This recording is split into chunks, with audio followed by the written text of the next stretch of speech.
Olá, meu nome é Paulo Cogos e eu estou gravando esse vídeo rapidamente para que fique registrado nos anais da história. Algo que eu vou dizer agora que pode parecer chocante, mas acaba sendo muito simples se você conhece a estratégia política. Como eu disse, a política, e eu não canso de dizer, é guerra contra a humanidade, é guerra contra o povo. É simples, se vocês pegarem a foto da época em que morreu aquele terrorista nojento do Mandela, aquele racista vagabundo que matava Zulus e que pregava o genocídio branco, socialista de merda. Aí os brasileiros foram todos lá pra África do Sul. Um beijo pra você, Tatiana Vilas Boas Gabi. E aí os políticos brasileiros foram todos lá pra África do Sul. Amiguinhos. Collor, Fernando Henrique, Sarney, Lula e Dilma. É a turminha da escola, bando de filhas da puta, um míssil antiaéreo SA-21 teria salvo o Brasil. Filhas da puta. Então eles são todos amiguinhos. Vocês ficam brigando por causa deles? Eles são todos putinhas um do outro. Tá? Políticos, são todos amiguinhos. Então quando você olha a crise política, você começa a perceber que alguma coisa não tá batendo, né? Porra, o Temer era vice da Dilma. De repente, os caras que votaram na Dilma é fora Temer. O Aécio era amiguinho da Dilma, depois não é mais. Quer dizer, as coisas não estão batendo. E agora, a mídia globalista, a mídia mainstream, a serviço do establishment, faz parecer que existe uma divisão dentro da política, onde existem os vilões corruptos ladrões, tucanos, e existe a pobrezinha da Dilma e do Lula tão injustiçados. Então olha aí o Temer, o Aécio, o Cunha, foi golpe, coitadinha da Dilma, coitadinho do Lula. Tudo isso é manobra pra esse filho da puta do Lula voltar em 2018, esse demônio. O Lula é o anticristo brasileiro. Eu tenho certeza que esse filho da puta tem parte com o demônio. O cara é um demônio. O cara engana todo mundo com aquela simpatia mefistotélica. E ele foi uma tragédia pro Brasil. Estou isentando o PSDB? De jeito nenhum. Porque esses mesmos filhas da puta, vagabundos, safados, ladrões, canalhas, assassinos, que são tucanos, PMDBistas, etc. Temer, Fernando Henrique, Sarney, todo mundo aí, pode botar todo mundo no balaio aí, Dória, o caralho. Político tem que matar tudo, acabou, essa é a verdade. Esses caras estão fazendo o jogo do Lula. Tudo que eles estão fazendo, propina pra um, propina pra outro, faz parte de um teatro. Eu tenho a mais absoluta certeza, pétrea, que houve uma reunião com a comissão trilateral, com Jorge Soros, Fernando Henrique, com o Lula, e que também com o Temer, com o Cunha, com essas porra toda aí, falando, olha, você vai fazer o papel de quem deu a propina, você vai fazer o papel de quem recebeu a propina, ou seja, eles são todos diretores de teatro. E assim, eles fazem o papel necessário para que a população ache que existe uma divisão dentro desses filhas da puta, e não existe. Parecer fraco, quando na verdade você é forte, dizia Sun Tzu na Arte da Guerra. É só você pensar, é só você extrapolar um pouco e você pode então parecer dividido quando na verdade você está unido. Você pode parecer conflituoso internamente quando na verdade você tem os seus objetivos totalmente alinhados com cada um dos seus agentes e capangas dentro da política. Então é isso. Essa aparente briga entre petralhas, entre tucanos, não existe.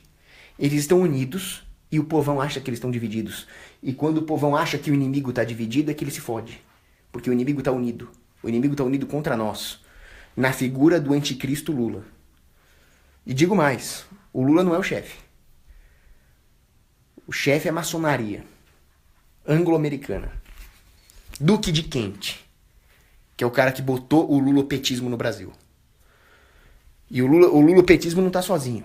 Ele está junto com essa coligação aí, que é o Foro de São Paulo, Fidel Castro, inclusive, mas o Foro de São Paulo, eu já disse isso várias vezes, não é a principal ameaça. Eles são a manobra diversionária. O pessoal fica horrorizado, Foro de São Paulo. Realmente, o comunismo é uma coisa terrível. Mas eles são uma manobra diversionária. É o contrário do que falou o Olavo de Carvalho. O Olavo de Carvalho falou, não, todo esse negócio aí de fabianismo, globalismo é manobra diversionária para vir o Foro de São Paulo. Ao contrário. O Foro de São Paulo, comunismo vermelho, é a manobra diversionária. A real ameaça é o socialismo fabiano globalista. Não acho que vai haver aqui no Brasil uma União Soviética Latina, uma Unasul. O grande perigo é que haja alguma coisa aqui parecida com a União Europeia. Esse é o perigo. Você pode ver que já tá vindo muçulmano lá no sul, né? Tá ficando parecido com a União Europeia, infelizmente. Agora, quando voltar o Lula 2018, a ameaça do comunismo vai ser mais próxima. E aí talvez o Brasil passe, inclusive, pelo horror que está passando na Venezuela, para depois vir um socialismo fabiano mais globalista. Porque a população vai ter tanto horror ao comunismo, porque ela vai sentir na barriga essa porra, que ela vai legitimar a primeira coisa que aparecer, que é o socialismo fabiano. É isso que está acontecendo no pensamento político brasileiro atual. Então a ideia é sim colocar o Lula de novo. Vejam a destruição que foi a duplinha Fernando Henrique e Lula.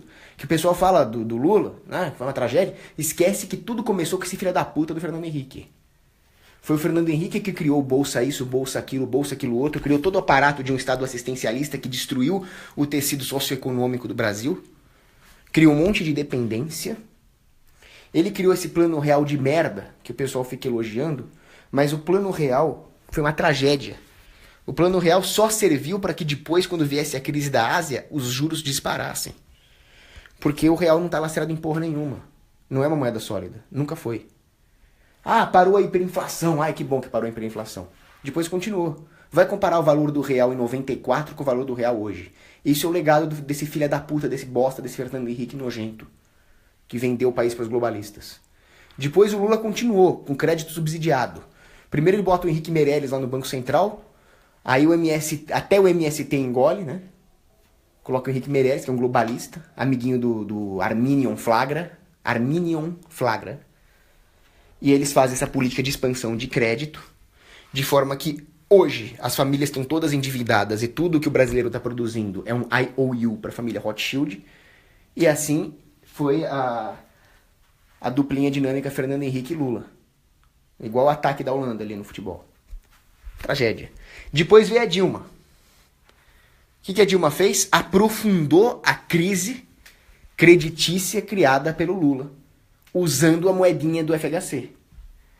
Aproveitando-se do fato de que os juros brasileiros já são altos por causa da política do FHC. Quer dizer, tragédia econômica total. Total criação de dependência econômica do povo brasileiro. Agora saiu essas porras todas e o Brasil termina mais um ciclo de fascismo que costuma durar, segundo o Cristiano Quioca, uns 15 anos. Se vocês forem pensar desde o Estado Novo de Getúlio é assim, né? 1930, Getúlio. Depois 1945, Getúlio apronta mais ainda. Depois 65, o golpe militar, que formou toda a superestrutura do esquerdismo brasileiro hoje, do estatismo desenvolvimentista. Depois a redemocratização. Depois a era FHC Lula. Agora termina-se mais um ciclo de fascismo, eles precisam começar outro. Como é que eles vão criar outro? Pô, vamos acusar todo mundo pra só sobrar o Lula. Então o Lula vai sair de toda essa porra por cima. Ele que é um bandidão, líder de toda a gangue, ele que mandou matar gente pra caralho.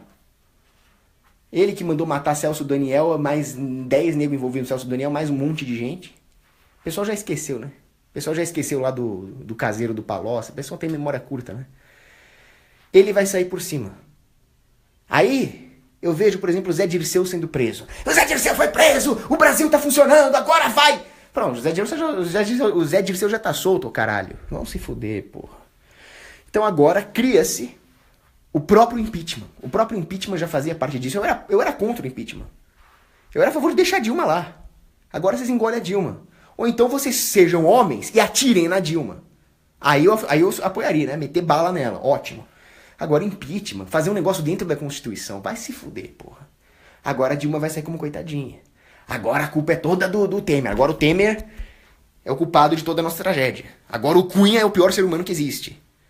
E aí o Lula vai sair por cima. Vocês não entendem? Tô defendendo o Cunha, tô defendendo o Temer. Não porque eles são parte do plano. Tinha que matar todos. Mas o que vocês não estão entendendo é que enquanto vocês estão indignados com a crise política, vocês estão fortalecendo o argumento do PET! Para usar um termo do Enéas, né? O PET! Vocês estão fortalecendo ele. Agora, se vocês enxergarem qual é o real problema, o dia que vocês enxergarem que expandir crédito sem lastro e poupança devia ser punido com tortura, devia ser punido com aquela pirâmide espanhola lá que o cara senta e rasga o cu ao meio, essa devia ser a punição para reserva fracionária, aí vocês vão começar a acordar.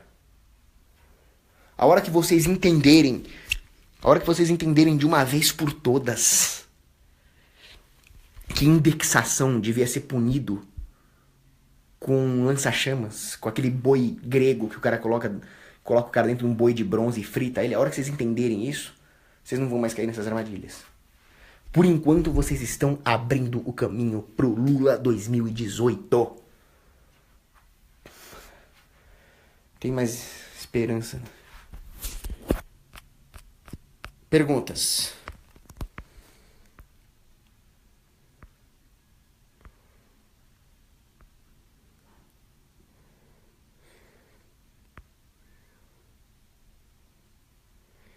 Isabela Meirelles Guarato fala sobre a negociação do Trump lá na Arábia Saudita. Bom, pelo menos ele não é um cuck, que nem o Obama, aquele lixo. Consegue ser corno casado com a Michelle. E ele não é corno babaca manso o suficiente para se curvar para aqueles terroristas wahhabistas de merda que são os sauditas. Agora, o que ele devia fazer? Ele devia chegar lá com um monte de mulher pelada e um monte de porco e falar isso aí mesmo, é mulher pelada e porco, seus filha da puta. Agora nós vamos acabar com vocês. Isso é o que um presidente macho devia fazer. Não existe presidente macho. Você pode ter um ditador militar macho, um rei macho, presidente macho não.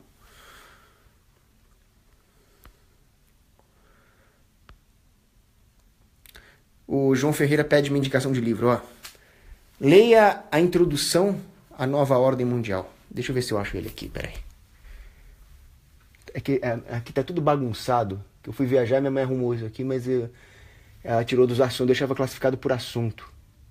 Bom, introdução à nova ordem mundial, Alexandre Costa. Depois eu arrumo isso aí de novo. Que é minha mãe que arruma o meu quarto, né? Eu tenho preguiça de fazer isso.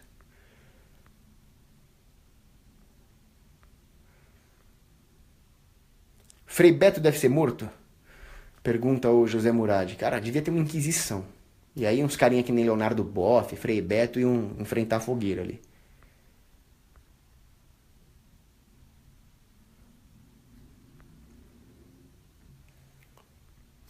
Tem mais alguma pergunta construtiva? Claro, né? O Marcos Torres de Almeida, sempre com boas perguntas. Ele pergunta o seguinte: como derrotar o establishment? Deixar o Temer vai derrotar o establishment? Na guerra política, a guerra política é um pouco mais sofisticada do que a guerra física militar no campo de batalha, né? O general Clausewitz dizia que a guerra é a continuação da política por outros meios, mas eu acho que ele inverteu a coisa. A realidade é que a política é a continuação da guerra por outros meios. Por meios muito mais espúrios, subreptícios e canalhas do que no enfrentamento militar no campo de batalha. Então, no campo de batalha, geralmente basta você destruir o inimigo. Se você conseguiu destruir o inimigo, você conseguiu ali uma vantagem tática. Na guerra política é diferente. Não é importante apenas destruir o inimigo, mas como você destrói o inimigo. Isso é muito importante. Por isso que eu falei, se alguém desse um tiro na cara da Dilma, ótimo. Se alguém tirasse a Dilma através de um impeachment constitucional, péssimo. A guerra política é muito mais sofisticada, porque ela depende de legitimação psicossocial. Então, tirar o Temer, porque ele tem propina com o PSDB, isso é um absurdo. Isso fortalece o PT. Isso desvia a atenção. Isso faz parecer que as desavenças entre os políticos é pior do que os crimes que eles cometem contra as pessoas ao cobrar imposto, por exemplo. Agora, se você finalmente rejeita o Estado, entra lá no Palácio, lá em Brasília, e passa fogo em todo mundo, inclusive no Temer, mata todo mundo, fala acabou a porra do Estado, secessão de todo mundo, Brasília não existe mais, aí é belo e moral, né? Então na política depende de como você faz as coisas. Opa, tem mais pergunta aqui.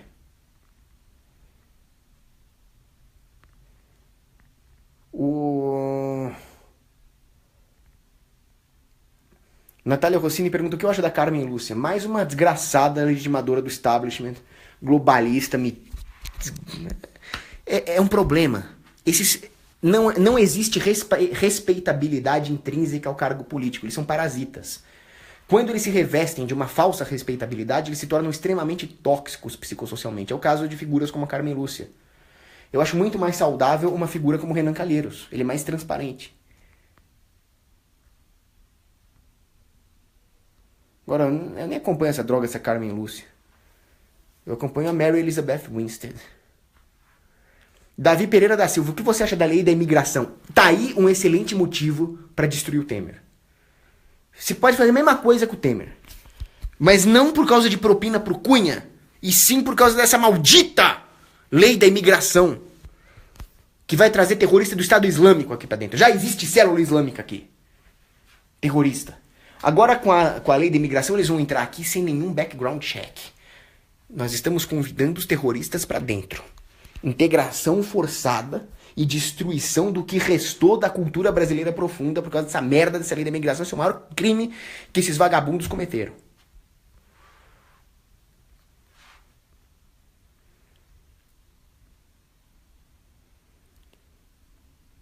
Otávio Mendes, não, eu não concordo em restaurar a monarquia. Nós vamos cair na mesma esparrela. Nós vamos botar monarquia constitucional e não vai ter diferença entre isso aqui e a Suécia. Porque se você for pensar, a Suécia é uma monarquia, né? Tem rei e tem rainha ali. Agora, é a pior democracia republicana do mundo, mesmo tendo um rei e uma rainha. Não é isso que vai mudar. Não adianta botar monarquia. Não adianta botar Orleans e Bragança. Que tinha que ter separatismo. Se você botar monarquia, você vai, mais uma vez, iludir o brasileiro em torno do ideal de unidade nacional, quando nós devemos acabar com essa merda. O separatismo é a única esperança. Você pode ver que todos os bandidos do establishment, do Jean Willis ao Bolsonaro, todos, daquele traidor nojento, psicopata do General Vilas Boas, que a cara dele me irrita. Você já viu a cara do General Vilas Boas? Se um dia vocês querem ficar com raiva, vocês querem, sei lá, vocês têm um jogo de futebol e querem ir pro jogo de futebol com sangue nos olhos, com vontade de fazer falta e tomar cartão vermelho, olha bem pra cara do General Vilas Boas. Eu garanto que você vai ter raiva de todo mundo, você vai ter raiva do poste. A cara dele dá vontade de matar, cara. E ele veio falar que as Forças Armadas precisam respeitar a Constituição. Que em caso de crise política, em caso de dilemas morais, a Constituição é infalível. Esse filho da puta acha que a Constituição é Deus. É um traidor do povo brasileiro.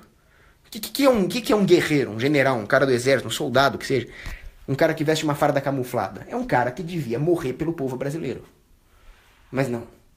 Ele mata o povo brasileiro, ele mata a mãe, ele se mata por causa dos políticos de merda que escreveram uma Constituição.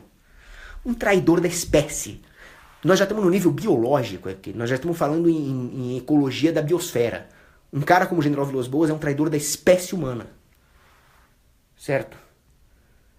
Onde é que eu tava, cara? Eu me perdi na linha de raciocínio aqui. Mas um cara como esse é... separatismo. Um cara como esse é contra o separatismo. Claro.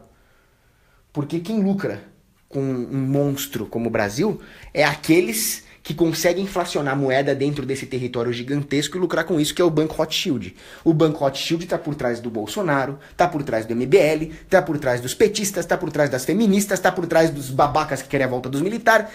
É sempre o Rothschild. Então é óbvio que todos esses vagabundos vão ser contra o separatismo, que é a única coisa que destruiria toda essa corja de vermes assassinos e nojentos. Separa! E quem for contra o separatismo vai tomar tiro de fuzil. Porque o unionista se dialoga com tiro de fuzil. Você não quer deixar eu me separar? Então nós vamos separar na porrada. É assim que nós temos que fazer. Vagabundos. Vermes. Não sou monarquista. Eu sou separatista até o nível individual. Monarquista. República. Cara, o que você vai mandar na minha casa? Minha casa é minha, os seus putos parasitas. Vai cuidar da tua mulher, seu corno. Dá de falar isso pros unionistas.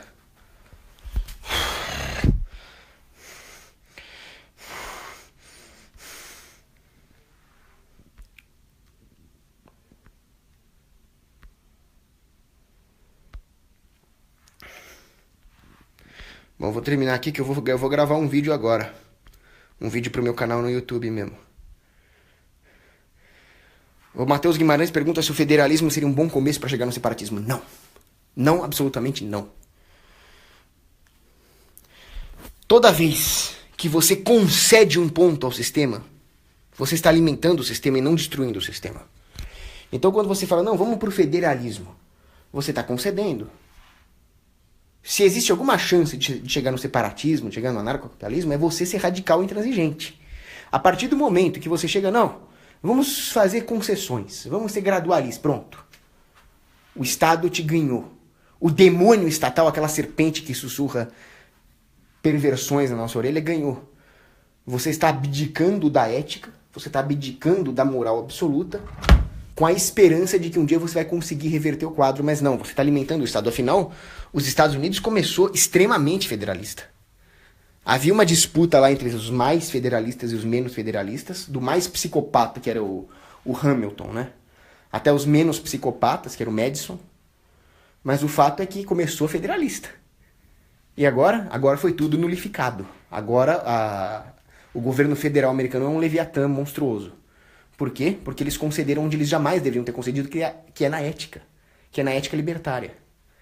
A partir do momento que fala, não, vamos ser então federalistas. Pronto, você vai focar suas energias em um sistema que continua violando a ética individual e vai esquecer o real objetivo, que é a preservação do indivíduo, que é a nossa única defesa ideológica. Se você não defende mais a soberania do indivíduo, você pode discutir à vontade se é federalismo, se é unionismo, se é o caralho a quatro, você já se perdeu.